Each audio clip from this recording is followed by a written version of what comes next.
আসসালামু আলাইকুম everyone, welcome to ফারহাস food art. আজ আমি আপনাদের সাথে অনেক সহজ আর মজাদার মুচমুচে বিকেলের নাস্তা রেসিপি শেয়ার করছি।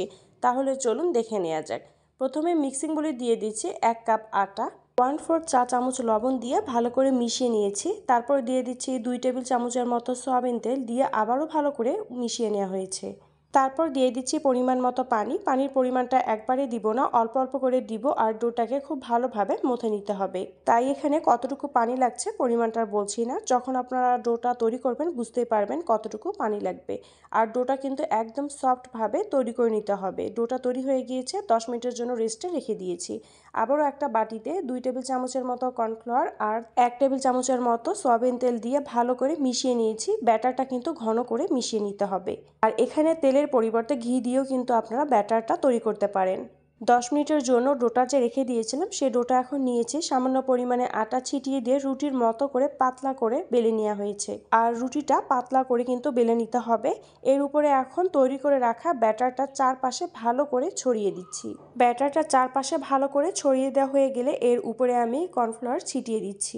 এটা দেওয়ার কারণে লেয়ারগুলো কিন্তু খুব ভালোভাবে বোঝা যাবে। কর্নফ্লাওয়ার ছিটিয়ে দেওয়ার পরে এখন ফোল্ড করে নিচ্ছি। আর একটু চেপে চেপে কিন্তু ফোল্ড করে নিতে হবে, ভেতরে যেন কোনো ফাঁকা অংশ না থাকে। ফোল্ড করে নেওয়ার পরে শেষের অংশটুকু একটু পানি দিয়ে দিচ্ছি, তারপর আবারও ফোল্ড করে নিচ্ছি। পানি দেওয়ার কারণে খুব ভালোভাবে কিন্তু সিল হয়ে যাবে, যেন ভাজার সময় খুলে না যায়। এখন যে কোনো শেপে আপনারা কেটে নিতে পারেন। আমি ছোট ছোট করে 20টার মতো করে কেটে নিয়েছি। আপনারা চাইলে একটু বড় করেও কিন্তু লেচিগুলো কেটে নিতে পারেন। এখন লেচিগুলোর উপরে হাত দিয়ে একটু চাপ দিয়ে দিচ্ছি। চুলার জাল একদম কম করে দিয়ে প্যানে আমি 1/2 কাপের মতো পানি দিয়েছি, 1/2 কাপ চিনি, একটা ছোট এলাচ দিয়ে ভালো করে মিশিয়ে নিয়েছি। 2 থেকে 3 মিনিটের মতো জাল করে নিব। এভাবেই কিন্তু চিনির শিরাটা তৈরি করে নিতে হবে। আর চিনির শিরাটা কিন্তু পাতলা করে তৈরি করা যাবে না, একটু ঘন হবে। আবারও চুলার জাল কম করে দিয়ে প্যানে পরিমাণ মতো তেল দিয়েছি। তেলটা যখন গরম হয়ে আসবে খাজাগুলো সব দিয়ে দিচ্ছি। এক পাশে যখন ভাজা হয়ে যাবে আরেক পাশ উল্টিয়ে দিচ্ছি।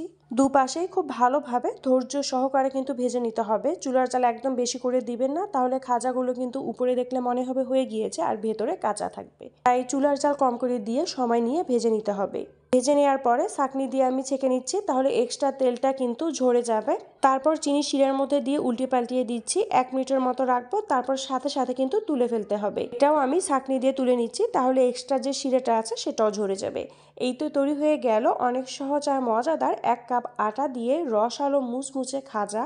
তৈরি করা খুব সহজ আর অনেক মুচমুচে হয়েছিল, খেতেও ভীষণ মজার হয়েছিল। যারা বাড়িতে খাজা ঠিকভাবে তৈরি করতে পারেন না, এই রেসিপিটি ফলো করে কিন্তু তৈরি করতে পারেন। অনেক সহজভাবে আজ আপনাদের সাথে শেয়ার করেছি। বিকেলের নাস্তায় কিন্তু তৈরি করতে পারেন। রেসিপিটি যদি ভালো লেগে থাকে আমার ইউটিউব চ্যানেল আর ফেসবুক পেজটি ফলো করে দিবেন। আজ এতটুকুই, আল্লাহ হাফেজ।